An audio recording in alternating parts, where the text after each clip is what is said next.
Hello and welcome to the Everyday Board Game Podcast with your hosts, Daniel. And Daniel. Daniel, can you believe a week later we're still wearing almost the same stuff? You know, I have a washing machine in the house, so I can do No, laundry. I know. I've done laundry too. I'm just like, it's not that often that we wear the same clothes like a week after. Oh, come on. You hinted at it the last episode that our Twitch followers. So. Nobody's falling for it. I know. Yeah, we're doing a double episode real quick today just because you're going to be on a trip next week. Yep. So. Hanging out with my wife. We're going to Denver. She's going for work, but it's close enough that I can go with her. Yeah. Because she wants to help drive. We have to drive her company car and put mileage on it. And one of the best things about you leaving town is I get to come here and play with your dogs all by myself. And not just that. They love me then. Even when I'm leaving town, I still host game night. Yeah, exactly. That's the best part. Me and Damn and Dom probably will still be here on your game night. Just us playing games, just so we can spend time with the dogs and hang out with them, And yeah. So I always find that funny. Everybody's like, "You're okay with that?" I'm like, "He's going to the house anyway, so might as well let the dogs have some fun out of it." Yeah, especially since one of my dogs loves Damn It Dom. She would be sad if she didn't see Damn It Dom that week. Yeah, and here's the thing: even if Dom came over to my house and we played games at my house anyway, somehow you'd still get allergies because of the cat. Yeah, pretty much. I don't know how, but somehow you. That's the main reason we don't do board game night at your house is because you have two cats. And my allergies. No, my wife has two cats. Let's be clear on this. My wife has two cats. And I have really horrible allergies when it comes to cats. Yeah. I have no problem with cats. I like cats. I'm just super allergic to them. You've seen it. I just break out in my face. My eyes get like super red and puffy. It looks like I'm doing some other recreational stuff. And no, it's like cats. Nope. It's cats. Yeah, it's cats. But today we are going to be doing a breakdown. Mm-hmm. Yeah, so we're excited for today's episode. We're not going to get into our normal banter other than like, hey, what have you been doing? We'll get into the news here in a minute. Yeah. But we're going to be doing a breakdown. We haven't done a publisher breakdown in a while. In a bit, yeah. Yeah, so we're going to be breaking down inPatience games. That's not impatience games. That's not like lack of patience. Yeah. inPatience, I-N. Yeah, and so this one's really neat because there is a personal draw for you, which we'll get into when we get into the episode here. But we wanted to do something that was, one thing, a quick episode because we tend to do board game breakdowns that last a little bit longer than they should. In another one, we wanted to highlight the fact that we don't give, as much as we are solo gamers and how much we play a lot of solo games, we've never really given a lot of love to solo games. And this one is a game company specifically designed for solo and two-player experiences. So we thought we'd give them a little love. Absolutely. So, with that being said, let's get into today's news. We have a few different things. How many pieces of news do you have? I have 4. I have 3, so we'll start with you. Okay. So my first piece of news here is a big one coming out of the woodwork. Stonemeyer is suing the presidency for the executive order dealing with the tariffs. Yep. It's good. It's going to be it's a good discussion to be had. It's going to be hard for them. Yes. I don't know how it's going to work. There is others that are saying that he put an illegal order because we're not at war to start the tariffs. So who knows what's going on there. I personally hope it works out just for the simple fact that we've already lost a couple companies. We've lost Boardlandia. We've lost Greater Than Games, which really hurts us because we're big fans of what they're doing. We just recently played Compile, and thought that was a really good game. Both you and me are big fans of the Spirit Island. We think that's a fantastic game. So I hope it works out just for the safety and the protection of the community that we love. It's hard with everything that's going on. We try not to be political in our talking about board games and stuff like that. We try to be neutral parties. But the main thing is we want to protect the hobby that we have because we don't want to be stuck with the Hasbro lines or I just basically Hasbro nowadays or Wizards of the Coast. Right. Which again, they make fine stuff, but they're not made for hobby or gamers. Yeah, our hobbyist gaming community is made up of just tiny companies. That's what they do. And yes, Board Game Bar, to be exact, he is joining a suit. Yeah, exactly. To clarify that. Now, again, we don't get into politics. We're not going to say what side is correct or not. We're just saying that this is just big news in the industry. Yeah. And we tend to keep an eye on the industry as well, just because, this has impacted a lot of people in a lot of different ways. No, people are losing jobs. Companies have been closed down. So, right. yeah. Yeah, so we hope everyone who, if they have had some hardships and that are finding or able to hold out if they can, or are at least finding some way to stay afloat in any way possible. And we're just hoping that there's just a good outcome when this is finally all over. Yeah. Yeah. So, with that being said, my first piece of news is, speaking of small game publishers, we have a really good friend of ours, publisher, Level 99. They are from our home state of New Mexico. They are great people. Mm-hmm. They are releasing a epic project on GameFound called Super Pixel Tactics. This is the 16-bit version of their Pixel Tactics lines. They have a bunch of characters that are announced. Some I was privy to information. I am not allowed to say some of it. Mm-hmm. But they have... If you know anything that Level 99 does, they go all out whenever they do something big like this. They just announced that they're going to be doing a solo mode. So you can play it a one-player mode on Super Pixel Tactics, which I think is the first time for it. I might be wrong on that. But if you don't know what Super Pixel Tactics is, it's a 2-player game. You're putting out a 3x3 grid, effectively. And depending on what level your card is in, whether it's in the front, middle, or back row, will decide on how you can play it and what abilities and what attacks it has to defend against the other army. It's kind of like a Final Fantasy Tactics thing. You're not moving around, but it's that same idea. And the original one was 8-bit arts, and this one is, so think the NES era. This new version is the Super Nintendo era. Exactly. And it's like hardcore multi-use cards, because every card has the 3 different positions. It also has an action, and it also has like a super character, which is your main character. That's like your main one. So there's so much replay value just in the box alone. Mm-hmm. And the fact that they're making an all-in-one Super Pixel Tactics, new art, new production, all-in-one container, super neat. Go check it out. For our Twitch followers who are watching this live, it is on GameFound as of now. For our audio listeners, you'll have a week to still back it. Yes. It should be going a week from Tuesday, which is tomorrow. For our audio listeners, a week from tomorrow, that will end its cycle. But back them. We love the company. Brad, Ithri, all of those. Good people. Good people. The great people. Go support them much as you can. All right. My next bit of news is a little bit more on the sad side. We were just mentioning it with the Stonemaier lawsuit. CMON has announced layoffs. They're also pausing game development for new games. They're concentrating on games that are already been promised. Right now, they have 10 outstanding games yet to deliver. And that's including their most recent stuff, too. So, just so you know. But anything that they have announced that they're going to come up with, those are on pause. But they also have a staff reduction across all creative teams. So, it's hard. A big part of it, they're blaming tariffs.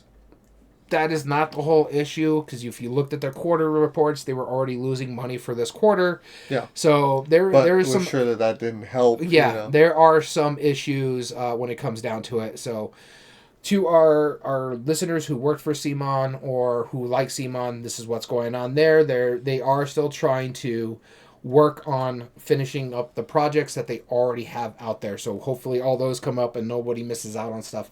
But we shall see. I'm one of those people. I have a lot of money tied into some one pre-order and 2 Kickstarters or GameFounds. So we'll see what happens. Yeah, I mean that's unfortunately part of the scary news about GameFound and Kickstarter and all the crowdsourcing ones. It's not a guaranteed. But speaking of, there is a crowdsource. That was a bad transition. My next piece of news is about a GameFound that's coming out soon from Mojito Studios. Yeah, looking forward to this one. Yeah, because you know that we're a sucker for Phil Walker Harding games. We really enjoy his stuff. We like his designs. This is coming out for 3 games, one of which is a Kramer Kiesling. The other 2 are both Phil Walker Harding. Yeah, exactly. This is for Lords of Worlds. Lords of Worlds. That's a Kramer and Kiesling. Tropicalia, I don't know exactly how to say it, but give or take, that's a Phil Walker Harding, as well as Sinister Institute. That's the one I'm really looking forward to. Yeah, I'm probably going to back it for all 3. Yeah. I like them a lot, and Kramer and Kiesling, like, I'm saying this almost like that's like the bad part of it. You're not going wrong when you have a Kramer and Kiesling and 2 Phil Walker Hardings. I'm like, that Yeah. Every single one of those games are going to be pretty good for my standards. Yeah, the only concern that we have, and it's kind of echoed amongst like all our game group and amongst some others, is sometimes Mojito Studios has some production issues. Especially when it comes to printing of the rulebook. Yep. So we're hoping that that's not the case. We're hoping that they're able to iron that out before the games come out. But we announced it long ago when I stumbled upon Sinister Institute and Tropicalia. Yeah. Announced, like, on Board Game Geek that wasn't announced yet. And I just saw it. I was like, oh, wait, what is this? What's going on here? And we announced it on our podcast, which, I'll take credit for that. We were the ones who brought you the news, so, stay tuned on that. And you can follow the GameFound page for this. It is up on GameFound, so go check it out if you're interested. If you're interested in Cromer and Kingsling or Phil Walker Harding, go check it out. So, all right, next bit of news here. I'm tired of talking about happy news or sad news. I'm tired of you talking about happy news too. I'm tired of sad news. Let's go do some happy news. Yep. America's version of the Spiel des Jahres had made their announcement for winners here. This is the American Tabletop Awards of 2025. Again, this is the American version of Spiel. Not as popular as Spiel, hopefully, but it's only been around for like 5 years. Yeah, so. I still think Dice Tower is the American Spiel des Jahres winner. More people are happy to win a Dice Tower award. But I hope this grows, because we need more of stuff like this. So much so, I hope it grows enough where we can have the American Tabletop Con or something like that. Yeah. And go to the award shows and see stuff like this. But the 4 winners, because they always do 4 winners. They have early game, casual game, strategy game, and complex games. So the 4 winners, this one will make you happy. Early gamer, so basically for a younger audience, Captain Flip was the winner on that one. It is a fantastic game. Apollo Mori. Yep, Apollo Mori. Another one that we really do like. Those designers. Casual game, we just did a review on it. Go check it out on YouTube. We both really enjoy this game. The Gang, one casual game, fantastic game. Strategy game, another fantastic game winning here. Both of us really do enjoy this one. We just recently did a Damn It Dom games. This could have been a Damn It Dom game. I just don't own it yet. And this is Let's Go to Japan. It won the strategy game. I like the way this one works, where it's drafting in a sense, but it's also... It's enough not drafting for me to enjoy it. But where you're also trying to make sure you're planning the right amount of trip. And it's like, do I have enough trains for this and stuff like that? There's a lot of good choices in that one. And the winner, and this was on your Damn It Dom list here, we both really do enjoy this game, and we're both actively looking for copies of this game. Fromage, one complex game. So... every single one of these games we have played, and every single one of these games we have enjoyed. So good on them for winning these awards. And the last piece of news that I have is one that was announced around for April Fool's Day. And nobody really knew if it was real or not. And then it turns out it actually is. So I'm a big fan of Dice Throne. I've backed all of their games except for like the Marvel like dungeon crawl version of the game. Yeah. Missions. I didn't do the missions. I didn't do that. But you did enjoy playing it. Yeah, it was fine. But everything else, like every Dice Throne character, I own all of them. I love them all. They're fantastic. I will back Dice Throne every single time because it's just such a fun game. They announced a new version of Dice Throne. It's another combat game. It's called Slam Throne. It's Pogs. Yeah. It's Pogs. And...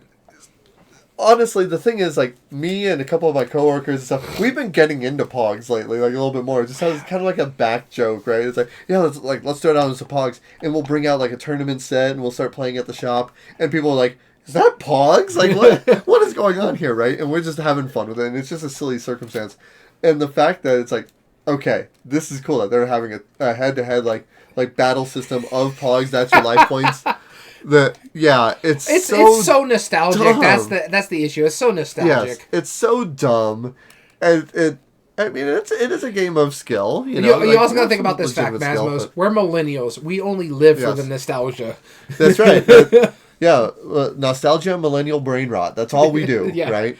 No, it's so good, but it's just like when they announced this, I was like, I'm already getting back into Pogs a little bit, and the fact that Dice Throne is doing this, I am totally going to do it. I think it's going to be a Gen Con release, and you can sign up for, like, to get a copy if you're going to Gen Con, or you can also sign up to get, like, a pre-order copy other way. Speaking of which, we do have a big piece of news, too, that we just need to realize. If you're going to be in the area, we just got our tickets for As Media BGG Con in November. So if you're able to meet up with us, that would be awesome. Yes, please, yeah. Introduce yourself, You'll probably be... in our everyday board game shirts, but because we have so much fun doing that and talking to people, we're going to be playing games there. So if you're going to BGG Con, let us know. We'll try to hook up or something like that. Yeah, absolutely. We'd love to have maybe. I want to try and reach out and see if we can do like some kind of live episode there. I would love to do that. I don't know how, but I would love to do that. I was going to go have fun, all right, and meet people. You want to do work. That doesn't sound like fun to you? Man, our live episodes are so awesome. They are fun. I don't mind the live episodes, but I want to play board games. There's a difference. You would be willing to take an hour break just to bring out your lightsaber at the con, right? I'll bring out a lightsaber. I'll go get those little toy ones. Right. Yeah, that's my last piece of news. Slam Throne. Looks cool. I remember Pogs, and I remember when Pogs were really big back in the day. Mm-hmm. My dad basically hit the nail on the head. He literally looks at me as I was collecting Pogs and the Slammers and stuff, like trying to figure out which one's the best. And he's like, always the 8-ball, right? Or the flaming eye or whatever. No, I had a X-Men one that had the X-Men symbol on it. Yeah, that was a really cool one. All right. But I remember him going, is like, so this is your generation's marbles. Yep. Those are your boulders, is what they called their marbles, the slammers. Yep. And so I'm like, and then you have the really pretty ones or your basic ones. So it's like, shut up, Dad, you don't know me. Yeah. You don't know me. Whatever. Yeah, exactly. Yeah, as you're shifting your seat. But I am looking forward to Slam Throne. It looks interesting. I miss Pogs. I'm all for it. Pogs was an interesting game. I never really got into marbles. I thought those were okay. I know a lot of people were big on marbles, and then Pogs came out, and I really got into Pogs. I had those little tubes that had all the Pogs. We played for keepers and stuff that. Yep. We'd put basically we were gambling on the playground. Yeah, totally. But all in all, that was a really cool experience. So my last bit of news here is an announcement for board game expansions. Just recently found out that there are 2 expansions coming out for board games that I love and actually own both of these games. There is a second expansion for Sea Salt and Paper, a Bruno Cathala little quick card game that I thoroughly enjoy. I forget what it's called, but it is going to have 12 new cards with where it's going to basically put out another card in a row. And that new card is going to go to either the winner or loser. And what's really neat about that one is because it could have another mermaid in that little deck there. And that could give someone the 4th mermaid for them to win, making it the four mermaids easier to happen. I think it is called like Extra Pepper or something like that, because the other one was like Extra Salt or... Mm-hmm. So it looks really cool, looks really neat. I'm looking forward to it. I still haven't played the first expansion, but I love getting this little quick card game to the table. And then, of course, In the Footsteps of Darwin, we both are big fans of that game. I just have the new one on my table right now, In the Footsteps of Madame Curie. Just picked it up recently, I think on Friday, and just haven't bagged and tagged it yet. But this is getting... Very different game from what I understand. Yeah, very different. But I love In the Footsteps of Darwin's. I really thought that should have been the Spiel des Jahres winner. That was my pick to win. I get why it wasn't. Yeah. I get it, too. I just think that was my pick to win. And then I love the fact that this one, what it's adding to the game is some more stuff, of course. There's new discoveries to add to the base sets, new animals and stuff like that. But it's also giving you where you're trying to gain the support of historical figures, like Queen Victoria and stuff like that. So I think that's really neat and just giving it a little bit more oomph. Hopefully the expansion does really well. I'm looking forward to it. I want to get it. But other than that, the Sea Salt and Paper expansion, as well as In the Footstep of Darwin expansions, have me intrigued. So very cool. All right, so that'll be it for the news. We'll be back next month for even more news. So stay tuned. All right, now getting into today's topic. We're going to be talking about inPatience games. inPatience is a newer company, came out about 2 years ago. Roughly, yeah. Yeah, due to circumstances, which we'll talk about here in a bit. Because they used to work a lot with Z-Man games. Right, and it wasn't its own company at the time. So this company is heralded by Shadi Torby, and forgive me if I'm mispronouncing it, the designer of Onirim. And all of those games in the Oniverse, the Onirim and the other games that we're going to be talking about today, those were all games that were through Z-Man games. And a lot of people played like the app. They learned how to play Onirim through this. Mm-hmm. They are solitaire exclusive games. I mean, the original Onirim came out in 2014, or the second edition, my apologies. I think there's one more page after this, if I'm not mistaken. Nope, this is it. Okay. Because this is all just inPatience. Oh, that's right. The original version was earlier than that, though. Yeah. The first edition of Onirim. And it was just in a deck box, and same with Urbion. Mm-hmm. And those were through Z-Man. And then they made a second edition, which had much better components, more modular expansions, and normally a piece for each one of the games. And in like a nice square box. And this was kind of like the big thing for solo gamers. Mm-hmm. This was before solo gaming was really a thing. Was really a thing, right? Yeah. And the reason why we wanted to talk about this is that the owner of the company, so professionally, he's an opera singer. Yeah, I've actually watched some YouTube videos of him singing. Yeah, it's impressive. He's a great singer. Like, I was in choir for 8 years, and I know what that man can do, and it's some impressive stuff. And he's talked on a number of interviews about how his games came, because he was a gamer first and foremost, but touring, he doesn't have people that he could play with as much. Mm-hmm. So he started designing games so he would be able to play instead of just a normal 52 card, standard Klondike Solitaire or whatever, right? Yeah. And what he made really hit it off with a lot of people, and people just absolutely adored the game. Well, a few years ago, Z-Man Games decided that they weren't going to print the Oniverse anymore, and he wanted to work with some people, and he decided, well, now, I don't want to speak for him, but like more or less, he decided, well, instead of going to a different company and trying to get a print to them, maybe this is my opportunity to do my own thing. So he created inPatience Games, which now focuses on solitaire and two-player and cooperative games, right? Like there are some that go up to 4. But the core thing is that they need to have the main thing that they need to have on this is that they can play solitaire through and through. So now, with that being said, we're going to talk about these. I have played all of them, and so I'll go over some of the details. And we are, I do want this to be very clear right up front. They are publishing one of my designs, which we'll talk about. Talk about later. But I want you to know that bias going into it. But my enthusiasm what do you mean for these they are publishing one of your designs? It is published. No, it is published, right? So my bias, I want that just to be clear. But my enthusiasm for these games would be true regardless. And here's the bias when we're talking about like the bias because they are publishing his game. We were already fans of their stuff before, yes, and then when they were putting an open call for solo games is when you decided to help it out. Yeah. Board Game Bart is messing with us right now. Well done. No, he's messing with me. Yeah, he's messing with you. Good. Oh man. All right. Yeah. Well done. All right, so flip the coin of doom and we'll start. There we go. So this will decide our coin of doom, patent pending. We will be flipping. There's no way this is patent pending. Oh, God. We're gonna flip this coin and see who starts us off, and that'll be me. I'm telling you, that is weighted wrong. Oh, it's totally. Look, it's completely off, right? So Onirim, that's our first one that we're gonna be talking about. The flagship title, the one that most people would know if they know.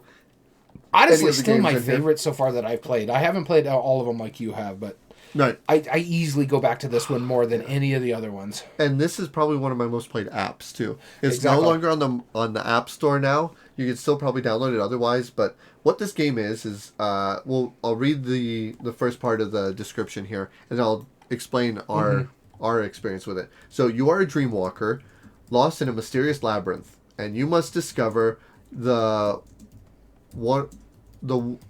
Woneric doors, sorry if I mispronounced that, before your dream time runs out, or you will remain trapped forever. You may wander through the chambers of dreams, hoping that chance will reveal the doors, or you can linger in each type of room. In both cases, you will have to deal with the slithering nightmares which haunt the hallways of the labyrinth. It's a 2-player or 1-player, mainly a 1-player card game, and the way it works is you're trying to get 3 cards, you're playing them in a line, and your goal is ultimately to unlock the 8 doors. This is the basic game. You have 3 different symbols, suns, moons, and keys, and as you are playing these cards, you can never play the same symbol twice in a row. So if I put down a key, I can't play another key. But if you're able to get 3 of them placed down, all different symbols, or at least no repeating symbols in there, and they are the same color, then you may search through the deck and unlock the door. Once you've unlocked 2 of each of the colored doors, there's blue, tan, red, and green, and once all 8 doors are unlocked, you win. Sounds easy. But amongst the cards, there are nightmare cards. And there are normally 10 in the deck. And when you draw a nightmare card, you have to deal with one of 4 different outcomes. Either discard your entire hand and then draw back up. Or you can discard the top 5 cards of your deck, not knowing what they are. Mm-hmm. Or you can return a door back to the deck, having to start over again on that door. Or finally, if you have a key in your hand, which are the fewest ones, those keys can be discarded to fend off one. Mm-hmm. But key is also really powerful. They're rare for each of the colors, because if you draw the door as a card, then if you have this corresponding key, you can unlock it immediately. Or, if you just have a key in your hand, you can discard it, look at the top 5 cards, remove 1 card from the game, and place them back on top in any order. That's just the basic game, but with those choices, you have a crazy amount of options. There's also 7 modular expansions that are included with it, including everything from like the towers, and it lists off others. You have additional doors, you have wild cards, you have special character abilities, you have all this cool stuff, and oh my goodness, is this game engaging. It is. Yeah, it is. I like the app a lot, but I brought a physical copy of it with us when I went to Orlando, and I played it while waiting numerous times, and I just forgot how much I just genuinely enjoyed this game.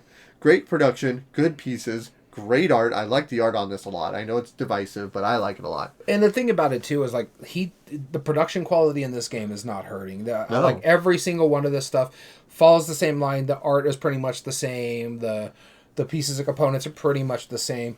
But it's so fantastic. And what my favorite thing with the Onirim stuff is the way they keep it all in. They have these little tuck things in there. So you're not going to have too much scatter like you have with some other games. So you can store them vertically or horizontally, however you want to store them, without worrying about things coming up. So you're going to put your plastic pieces or your cardboard pieces, those sleeves hold over and keep them in shape. And it's really cool artwork too. So they do a heck of a job just in keeping it together. And I love this game. This is by far one of my favorite solo games. I think it might be just outside my top 100. We talk about it every now and then, and I know we're family friendly, but Gamehead Geek calls this his favorite pooping game because he'll just play the app. The app was fantastic. If you can find it somehow, I don't know how you could do. You probably have to find like an AP key, and hopefully there's no viruses or anything on there, APK or whatever they're called. Yeah. It is fantastic. I really do love this one a lot. All right, the next game on our list here is Castilian. Resist ordeals by building a castle of defensive formations in the Oniverse. I have not played this one. What it's talking about here is the castles at the center of the Oniverse is under attack. The dream denizens rush to build their castles to defend against 3 monster attacks. Towers allow you to see what is coming. Keeps help you minimize the damage, and ranks can reduce the effects of the traders found inside your walls. Denizens will have special powers of their own to aid in the defense. Will you be able to survive these attacks? And it's a tile-laying solo game, so that's what intrigues me. This is actually, I'm not going to lie, one of the games I'm going to be searching for while I'm up on my trip. Yeah, this one was interesting. It was tough. I remember through and through. I don't remember my plays. We're not talking about the tough one yet. That's the next one. No, this is still a very challenging game. It's not the most challenging, but I do remember it. The shapes and the on each of the tiles do pertain to what you can use them for. It's been a while since I played it, but yeah, I tiling. I'm a sucker for tiling. Yeah. So, but this was a hard game. I don't think I've beaten it yet. So yeah, it was pretty mean. And so that is Castilian. This is one I'm looking at. And Masmo's just mentioned it. Yep, that is the next one coming up. Oh, speaking of pooping games, and it's a little off on this one. Have you seen the new one by Grail Games on GameFound right now? No. Look up Night Soil. It's quite interesting, and that's for our audience too. All right, the next on the list here is the hardest one. This is such a hard game. I've beaten it once. I have not. Stave off waves of hungry fire that wishes to ravage your beautiful forest. I've played this multiple times in a hotel. I have not beaten it yet. I've beaten it once, and it was by pure luck. Yeah. Go ahead and go down to the description. We'll read it off of the page here. The mad fire elemental lord is out to burn down the dream forest, attacking in waves using fire elementals. Your only defense are trees and fountains, and those animals brave enough to offer their aid before scurrying away to safety. Using a unique drafting system and combining it with tower defense game, will you be able to keep the forest green? So I remember you have a grid of the cards as the fire is slowly like encroaching in, and you're trying to just like keep it away as best as you can. But your cards are also your currency, so you're discarding things to pay for things. Yes, it is rough. Yeah, but it's fun. It's definitely engaging. I've gotten really close, but I've never actually beaten it. I've only beaten it, and I've only beaten it on the introductory. It is hard when you add some of the new stuff for the advanced game. I've played it like 4 times on the advanced game, and I have not beaten it. Yeah, I like the game. It's probably my least favorite out of it because I just like it's so lucky because it's based on your card draws really, and like the bad stuff that come up here. That's all it is. And the thing is, you need to make sure not everything burns down, and it is rough. I do like it a lot though. Yeah, cool. All right, the next one on my list here is Natalion. I do own this one. This was a gift from you. Thank you so much. I haven't played it yet. It's actually sitting on my table right now to get played probably tomorrow because But then Gamehead Geek might be coming over to play games, so I don't know if I'm playing it. It plays 2 players. Yeah, we might do it. So this is called Natalion, or Natalion, whatever. Race to the Abyss, crew your submarine, and defeat the monstrous Dark House. This is my second favorite. Is a dice game in the Oniverse, and that's why I want to play it. It's a rolling move. That's a rolling move. You take helm of the Italian submarine and recruit a heroic crew to vanquish the treacherous Dark House that lurks in the oceanic depths. You must get to the abyss layer of the Dark House before the Phantom submarine, his henchman, reaches your homeland, the Happy Isles. But to defeat the Dark House, not only must you be faster than the Phantom submarine, you must also assemble the submarine crews along the way. Basically, you're going to roll 3 dice and give 1 to each of the figurines, you, the Phantom submarine, and the Dark House. And they trigger different effects. So this one looks really cool. I do want to get this one played. It's one of the few that I haven't got to the table because unfortunately things have happened like video games that have been coming out that I've been playing, like the remastered version of Oblivion. So I've been spending time on that. But my TV just went out in the living room, so I might have more chance to play solo games. And you deserve it. No, I'm just kidding, sir. Yeah, so there's that. What I really like about this one, and what I think it just makes it so neat, is that you roll 3 dice on your turn, and you're basically moving along paths. You have your character that starts on one path. You have the bad ship that's coming on the opposite direction, and the third die gets thrown to a card. The thing is, you don't want them to move very far at all. You're trying to pick up tokens on the path. So if I land on a token that has the number 3, for example, I'm going to put it on my board where the number 3 is. But then everything else I have to do adjacent to that. Mm-hmm. So I'm trying to pick up the right tiles, the right numbers, and move the right number of spaces without skipping over too many. But then at the same time, you also don't want the opposing ship coming in too fast either.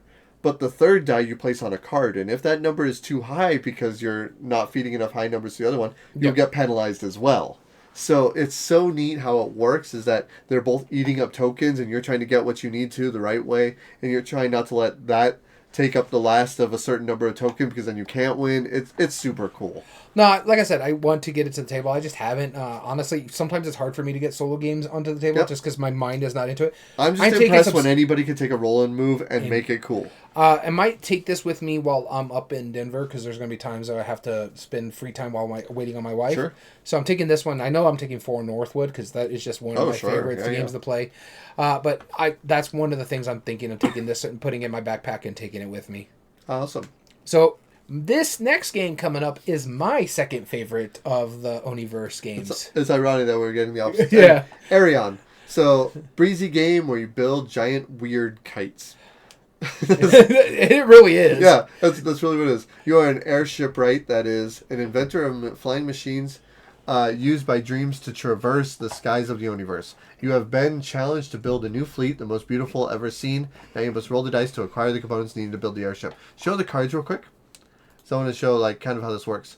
So what makes this neat, this is, you're trying to get the right combination of cards and combination of dice. It's kind of almost like a, kind of like a Yahtzee game in a way, because you're using your dice as ways to build these ships. And you have to get certain combinations of dice and certain cards in order to build these ships. And you have to get a certain number of the ships and unlock the tokens before the end of the game. But you need plans, you need Yep. Parts, resources. Yep. You gotta get crew, the parts in the right way. The right crew, for that matter. Yep. And it tells you, like, if you're building the ships, it tells you what crews you need and stuff like that. So that's really neat aspect to me. What I like about it, and by far, this is my least favorite of the artwork on this one, just because it's so busy with a lot of stuff going on here. I like the sky blue. It's so good. The sky blue is really nice. So like, this stuff is nice. I'm talking about more like this and this, because it is really heavy on the text as well on some of these cards. But I do enjoy this game. The little puzzle aspect of, like, okay, if I spin this and move this down here, but I got to be careful because certain cards need to be in place before other cards before you can build that ship. So, yeah, I really do like this one a lot.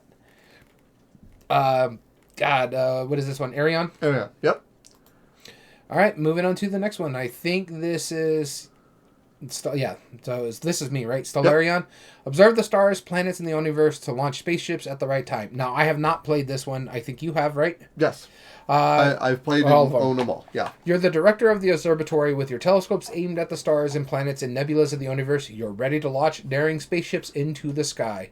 This is the 7th game, apparently, in the universe, because that's what it's saying there. Yep. And it's a deck management game. This is another one I'm looking forward to, getting to, because I love deck management games. No, you have not played this one. I have not played this one. So this one, it's very simple as its initial one. This one almost a lot of people say that they almost need the modules added in, but the way this works is pretty simple. You're trying to get the right combination of cards. You have to get 4 with the same symbol in order to unlock the ship of that type, right? And you have to get 8 ships, kind of like the doors in Onirim.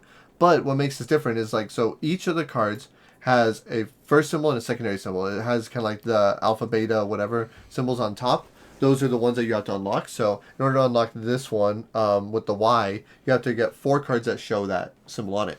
But there's also 4 different other symbols that are more like astrological. There's like planets, there's a rocket, and I'm forgetting the others, like a star, I believe.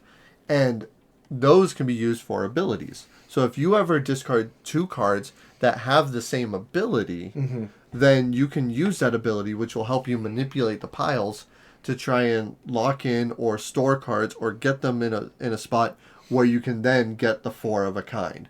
Because the thing is, each of those planet types that are on the bottom here, the top cards, there's only 2 of each that show each symbol. And you have to get 4 total, and since, like, that's the only one with a Y on it, 3 of the 4 decks on top have to show a Y. And they'll have 2 different symbols at a time. So it's this challenging puzzle of, like, how can I get these all to show and lock it in place and then discard all 4 to unlock the Stellarion thing that I need to do. Okay. And there's some ways to manipulate it. It's a very simple puzzle. This is, at its base game, it's the simplest of the games. That's not a bad thing. I think like Arion's pretty simple, too. Yeah, Arion is pretty simple. When you're just doing the base. This is the simplest. Just because you're just trying to get that pattern going. All right, the next one on our list is Scovinter. Scovinter. So this game is really interesting because this was the first one where people turned their heads because they're like, wait a minute, this is not designed by the owner, right? This is by somebody else, Morten Monrad Peterson. And it goes up to 4. And it goes up to 4 players, right? This is a cooperative game, again, and it's all based off of Danish folklore. So, Gamel Erik, which is what people call the devil in Denmark in past centuries, is pursuing the badger Vogter, the embodiment of the soul of the forest. Help Vogter gather enough allies to defeat the evil minions Gamel Erik has brought on his hunt. But beware, all Vogter's potential allies have, as often described in Danish folktales, a dark connection to the devil, and recruiting an ally may have dire consequences. What makes this interesting is you lay the cards out in kind of like a loop, right? And you're moving around trying to get the right ones, trying to get the right characters for your abilities. So you have a deck of cards that you're going to be playing off of, and using their abilities is what's needed in order to, stop Gamel Erik. But at the same time, the problem with it is using their abilities also gives you some kind of detraction or some kind of, hindrance that you also have to then deal with. It's really cool. I'm not familiar with Danish folklore. So this was very much interesting when we did it. And it's art by Vincent Dutrait, so it's beautiful. Yeah, exactly. But it's so different. Like, I mean, seeing... So my brother's name is Eric, and when I see, like, the devil picture up here, Gamble Eric, like it always just cracks me up a little bit. It doesn't help that your brother's bearded like that, too. And he is bearded. Yeah, he has a red beard, but that doesn't... blends in with the red coat. You know, it's pretty interesting. The pieces are really fantastic. And this was the very first game that was officially inPatience that wasn't part of the Omniverse, yeah. Yep. All right, moving on to the next one is another one. It's one of the more recent. Actually, it's the newest of the Omniverse games. Yep. There is one that's newer, but it's a reprint of one of the older games. This one is Siberian, where you're sending your robots to repair the machines of the Omniverse factories. In this game, the factory of the world of dreams is on the brink of destruction. The evil cogs have sabotaged all machines, and it's only a matter of minutes before everything implodes. As the head of the robot squad, will you manage to repair the factory before all the fail-safes have collapsed? It's a hand management game where you got to use your robot cards wisely, either to repair machines or trigger effects. So it looks really neat. Again, this is another one that I have not played, but this is another one that's on my short list that I want to get played because I heard. Do you own this yet? No, I do not own this. This is the one I think you would like the most. Okay, well, it has engine building and multi-use cards. Multi-use cards and engine building. That track on the top, where those pieces are, as you're discarding cards, will gain you better and better abilities to do for actions. Okay. The better action you get is based on where that piece is. It's really, really creative how it works. And it's the most involved, it's the most complex, but it has that engine building and multi-use cards. It's really cool. Yeah, there's some short list ones. This one's a lot easier to find than some of the other ones. That's why I was like, those other ones are on my short list to get first, because this one is easier to find, because I've seen it in multiple stores. Like the other ones I haven't seen in multiple stores. Right.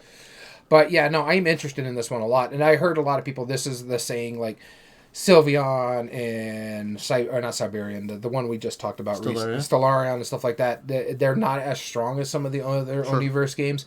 This is one where everybody is saying this is like back to form when it comes to the Omniverse games. Other than Onirim, I think this might be one of the highest rated. Yeah. If I'm not mistaken. But it makes sense. This is definitely the most game. Like, if you're a gamer, this is probably the one for you if you're looking at any of these. Yeah, I may pick this one up, but it looks really interesting for me. Yeah. Because it's engine building, and it's engine building as you're building robots. I like that. Yep, exactly. I like the tongue-in-cheek on that. Yeah. Now, this one you have played, and you like this one. Yeah, very much so. So this is Sphinx. Siphoenix. Sphinx, yeah. This game is also in the biggest box out of all of them. It's a pretty large size box. It's another thin one. This game plays manipulate tiles on a grid to match patterns on riddle cards. You have effectively 12 rounds to try and unlock, I think, 9 cards. And there's so many different ways to use certain decks to modify abilities. But each of these cards has a certain number of symbols on them. These symbols are there to show you which patterns you need. So in this example, let's look at the top one. You need to have that tortoise, the little things, and the cone thing. I don't know how to describe them better than that, but that you need to have those in an order. But unlike a lot of games, it doesn't go into the ambiguity of like, oh, you can have it going down or up or left or right or diagonal. No, it's not. It's either straight across like the card shows or going down. You can't have it reversed in any way. So it's just one of those two patterns. But using your actions will gain you a benefit by being able to do stuff.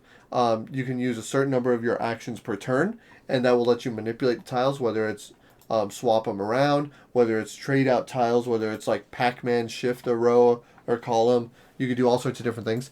But after each few turns, each 3 rounds, you have to pull a bad card, or the tokens come up, and after a certain point, then you have to pull a card which will mess your patterns up. Gotcha. So you have to plan accordingly for it. It is played on a grid. I like slidey puzzles like this. That's you'll notice that in a bit. But I mean, it's also a 5x5 grid, which always helps a game. Yeah, everybody's into the 3x3, so yeah. Yeah. Oh yeah, and I also didn't say passe. Lately, yeah, it's 25 versus 9. Who needs it? But I will also show that some of the cards are also darker, and that are the tiles, and that means that they're face down. You can't actually use them. You have to actually activate them, which is another couple of your actions. But by completing these cards, you also get a benefit too, which will help you hopefully unlock more stuff. You'll notice the theme on that in some of these other games. Some more than others, yeah. All right, the next one here is the other Oniverse game that we were just talking about. This is another one of a reprint. This is the second edition, just like Onirim was. But if I remember correctly, this was his second game, right? Yes. The Onirim. Technically, this was the first was this one the first that he one? made, second published, I believe. All right, so this one is Urbion. This is 4 eons. The happy Soganai and the sad Incubi have dwelled as opposed but complementary forces in the library city of dreams. Your task in Urbion is to maintain the delicate equilibrium, place streams in the various districts of the city, and balance their strengths so that neither group becomes more powerful than the other. And I like that aspect. It's like it's a push and pull. You want to keep balance and stuff like that. Not a lot of games do that balance really well, so I want to see how this one actually works. So you can claim all city cards by playing your dream cards for their positive and negative values. Balance each other out. Manage your cards widely by placing them in the best spots by discarding them to trigger powerful effects. So this one, intriguing. Have you played this one yet? Yes. And so how do you feel about this one? I like this. I mean, it's more mathy, but what I like about it is that, yellow cards can only be played on the left, purple cards can be played on the right, and you're trying to make it so they equal the same number. However, there are... they have to be perfectly balanced in order to clear them out, which is one of your actions. And there's chaos cards, which are kind of like the nightmares. When they pop up, they immediately go in like the highest valued row, and they're +5, and they just completely jank you up, right? Like they really mess you up. Sounds about right. In a fun way. But there's ways to manipulate the cards and move them around. Like you could discard a card to move one over, or you're supposed to say, "Have a good night, Masmo." Have a good one, Masmo. And it's a cool little like puzzle. Actually, I found myself after I played it, I was like, I gotta try that again. Like the math isn't too bad. Like there is a bit to think about. Yeah. But what I like to do personally, like the way I kind of remember the map or the math, is that if I have like multiple cards or a card that are close to like balancing out, like let's say I have 2 cards that equal 5 and I have a 5 over on my other side, I kind of just turn them sideways just to go, okay, this is the part that adds up. Now I just need to counteract the ones that are straight, right? Yeah. And so that's an easy way to do that visually, but it functionally works the same way. You just got to clear out a certain number of city cards because there's 4 in a row, and once you complete that, then you complete the city. I love the and artwork. Once you go through the 12 cities, then you're good. I like these little spiders. Those are really cool. Yeah, they're super cute. Yeah, and it's just so cool. Like I like the balance, but I get why like some people just don't like math, right? Yeah. The same reason I'm not a big fan of Lost Cities, the card game Lost Cities. Yeah, Just because it's mathing, but this one seems intriguing to me, and I like that little balancing act. Yeah, absolutely. All right, the next one, the big one here. I get to talk about it, but I'm going to go ahead and let you take it over. No, by all means, go ahead. This is a game designed by this jerk over here. Ravel. It is where you're manipulating dice, and this is purely a solo game. This is not 1 to 2 players. You can play 2 players, but it just doesn't make sense. Yeah, I mean, so we found that like amongst demos, like if you're playing a group of people, you're all just discussing, right? Yeah. You're not really playing multiplayers. There's no function for multiplayer. It is a 1-player game, but you can sit together and just play the game together, right? And so this is Peace, the Secrets of the Ravel, the rare artifact, vertiginous, economic, logical. It's an endless resettable puzzle where you manipulate the dice in a center grid in order to solve the cog cards placed around it. And each solved cog card will grant you unique abilities to help you throughout the game. But whenever you unlock a card, you have to use it immediately if you're going to use that action, if I remember correctly. This is a really neat game. This is by far one of your more successful designs. Now, you have 3 published games now. I do remember playing this when it was an original prototype and its original theme. It was neat. I like the changes that they made to it, especially when it comes to those pieces that you have that can either manipulate a die or you can transfer a die. But the big hook of this game is that you need to be able to figure out the game and have it trigger multiple times. Yes. This card allowed me to trigger this card, it allowed me to trigger this card. I've heard this and I agree. If you're into Sudoku puzzles and stuff like that, this is going to be a game here because you're manipulating your dice to try to get the thing that you want done. Here, and I'll show this picture right here where you're showing you have your dice in these areas, and then if you clear a card, you get an ability based on that. So this one is saying you need 2 of the same color in that 3 die row. The 2 teal dice, yeah. Yeah, the 2 teal dice of that color in that row. And it goes really, really quick. It plays really well. And what I really like about it, now, I haven't dug into my copy yet. My wife did find this in the wild to pick me up a copy. What I like about this is that you can integrate advancements as you're playing. So everybody is saying, oh, the easy or the regular game, the first 8 cards or something like that you got to do, the 16 cards, are really simple. But once you start getting into those advanced style of games, it just makes it much more resettable. And another thing what I like about this game is so quick that you can play multiple versions of it and add those in there because you can get it done in 10 minutes. So I think it's a fantastic design. One of your better designs. Yep. I really do enjoy one of my less bad designs. Sure. One of your less bad designs. I'll accept it. But it's fantastic. So the top part of the cards is telling you what you have to have the die roll facing that area. And when you do succeed, it gives you this ability, and these abilities you want to manipulate as well as possible to trigger some of your other stuff. And if I remember correctly, one of these things, using one of them, allows you to switch dice. Yeah. So this is the only thing I don't remember. One piece allows you to switch a die, and then 2 pieces allow you to set a number. Yeah. Yeah, so swapping to adjacent dice. Yeah. So on this grid of 8 dice, you can only really interact with the ones that are adjacent, not diagonal. Mm-hmm. And the reason all that matters is because the 3 dice that are nearest to the card are the 3 that correspond to it. So in that example, like over here, the 2 orange dice have to be on that side of the board of that centerpiece in order to trigger that card. And that's really difficult in this example. Yeah, because it's over here. Over here, you need all the cards to add up to 14 or more, which, again, those 3 dice only equal 6. So that's really difficult in that circumstance. So when you unlock one of those cards, it'll give you the ability to set up the dice in a way that hopefully it'll trigger others. So the Tinker tokens, one die That's what they're called. Yeah, the Tinker tokens, the first thing you could do is swap 2 dice that are adjacent and switching their position. And that's 1. Yeah, that's 1 token. And then 2 tokens will let you set the die to the number of your choice. Yeah. And so you can imagine the 4 corner dice are very powerful because they correspond to 2 different rows cards rows at a time. Yeah, so that's why playing it well and getting it to that point, that's really paramount to doing it.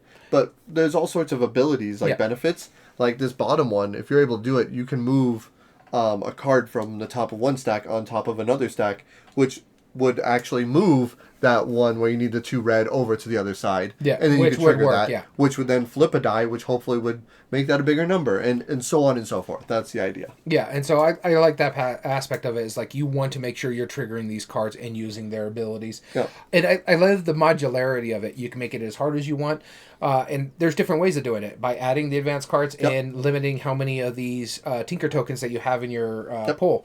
So I love that aspect of it. I need to get this played. I also found an interesting step that some people do to help you correspond, because sometimes people have spatial awareness, and how you have it set up here is that you face the dice cards corresponding to the dice side. This way, I need instead of sitting it like this where it's top down, sometimes people need it where it's like this is turned inward. Turn it inward. So this needs to go over here, this needs to go here, and that sort of thing. That was the original graphic design that I made. Graphic design. My Sharpie on playing cards. Yeah. That was the original I remember style that. I did it. Yeah. Yeah. Yeah. And it makes sense however you want to play it, whatever makes the most sense for you. But this is a really fun game, and I'm glad it's doing really well for you. Thank you. But that was Rabble. How'd I do?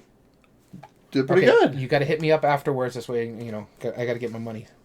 Checks in the mail. All right, let's do Last Minute first, because that's kind of the companion game. All right. So Last Minute got released at the same time that Ravel did. Mm-hmm. Last Minute is designed by Romeric Galanier and Luc Raymond for Sky Team. And so this game is, you're an elite bomb squad, and you have just 1 minute to defuse a series of dangerous devices before everything goes.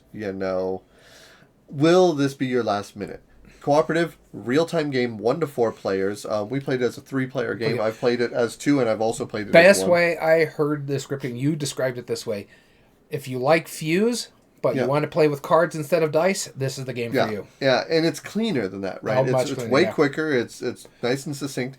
And all you're trying to do is you're trying to play these cards that are numbered 0 to 60. There you go. And you have to count them down. You have to make sure that the correct wires are underneath each bomb. That's the basic game, counting them down. Yep. Because there's rules that get changed as you're playing. That change it up, right? There's a number of scenarios that you can play as, but you're effectively just trying to complete the design. So in this one, that first bomb here that it's showing, it needs a green, a blue, and a yellow wire. But you can't play anything lower because the time is counting down. That makes sense, right? So if I play a 50 on top of that 60, then I can no longer play between 59 and 51, right? Yeah.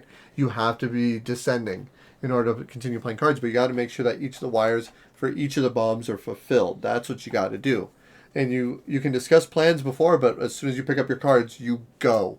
And you know what's funny is that when they announced the inPatient line or the min-imp line, outside your game, this was the one I was most interested in playing, and it is so good. It's exciting. The only people that would not like this type of games are the ones who get stressed about real-time games. Because it's what, and that's 80 seconds or something like that? It depends on the player count. Yeah, but I'm saying, like, for us, it was, what, 80 seconds? 80 seconds for us as a 3-player game. Yeah. Normally, it would be, I think, 1 minute for a 4-player, or maybe it's vice versa. It might swap to that. But, the time is counting down. You set a real-time timer. You go for it. Go. You got to get all the cards played before the time runs out. If you like that style of game, this is exhilarating. It works really well, and it's a nice, compact production, and it works really well. And this was the companion game with Ravel, and we found that if either one of the games might appeal to you in one way or another. Yeah. If you like Last Minute, you might like Ravel, or you might not. Or if you don't like Last Minute, then you might still like Ravel, right? Mm-hmm. They're not mutually exclusive, but they're so different. And I remember the publisher... One of these things are not like the other. Very much. One of them was from some no-name. But they purposely got different graphic designers and different artists for each of the games too, because the games are so unique. Yeah. And now these are just the first 2 of the min-imp series. We're going to be talking about the other 2 here in a minute, which are not yet released. All right, so final say about Last Minute. Final say about Last Minute is I really did enjoy this one. It's the right amount of tension. It's what I like about real-time games because it's got the right amount of tension. It's like, I got to play these cards. No, I got to drop because these cards are really high or really low, and I don't want to mess up what we got going on over here. So it's one of those interesting aspects. I really did enjoy our play this one. Mm-hmm. All right, the next game on our list here is Frigard. This is a Reiner Knizia solo game. This is the other one we're talking about in the min-imp line that is not out yet, and the companion, which is he'll be talking about in a little bit. Yep. This is gather the most valiant defenders of Frigard to defeat the attacking monsters. And what I find funny about this one, it's not a reprint of another Reiner Knizia. This is a straight-up Knizia solo game that he just invented. Yep. The horrible walking castles are about to invade the peaceful land of Frigard. Gather the most valiant defenders of this enchanted abode and defeat the relentless mechanical monsters. It's a specifically simple game of risk-taking and hand management. Each turn you have the choice between scoring, if possible, your hand of 3 cards or draw 1 extra card and then you discard 1 down. In order to improve your hand, if you're too greedy, you risk burning through the deck too fast, but settling down too often might not get you the powerful army you need to defeat the strongest walking castles. I love stuff like that where it's hand management when I have to make that choice is like, do I draw another one up and score down? It looks really cool. The artwork looks fantastic in this game, and by far the best artwork for the game. Because Last Minute, simple. Ravel, simple artwork for what the game is. This one, you want that prettiness, and it's coming out pretty good on this one. It looks interesting. I like how they're calling them the walking castles, and they're just inns from Lord of the Rings. Walking trees. So I'm guessing that, there's the castles right there. So I guess the trees are who you're fighting with, and the castles are the bad thing. But looks really cool. Don't know too much about it. Do you know anything since you're in the line? So I don't know. Other than it's Reiner Knizia, and I know lately he's been doing more solo games. Like he has a whole line from I want to say Pegasus, but I think I'm wrong on that. Schmidt. Oh, okay. Schmidt's doing a 4-1 series, and he designed a lot of those. Yeah. So he's been really branching into one-player games lately, and I like that. Better. This does look really cool. Honestly, like it And just the fact that his name is on it is probably going to be awesome. I mean, I've been liking some of his newer stuff. Mille Fiori made my top 100, and I was very anti-Reiner Knizia. You used to be like an anti-Reiner Knizia player. Like you're there was very few stuff that I liked. Bland and boring and not exciting, and then now you're like starting to understand the nuances of the puzzles. Well, some of them, right? I'm not gonna play Lost Cities. I don't care much for that. I know. I didn't care you've for. Already decided that. I didn't like Lost Cities, the board game either. Yep, that's fair. But like his newer stuff, what is that? Siege of Rundar, that was fantastic. Mille Fiori, that was fantastic. So yeah. Yep. I'm intrigued by this one. Yep, me too. And the last one so far in the 4 for the Min Imp series is Mayor of Chicago by Xavier Georges. Will you gather enough money, popularity, and power to become the mayor of Chicago? This is a solo economic game, right? That's something like that, yeah. So it's election year in Chicago. As an aspiring politician, this might be the golden opportunity to rise to the coveted position of mayor. Will you gather enough money, popularity, and power to prevail? Solitaire game, tight management, tough choices.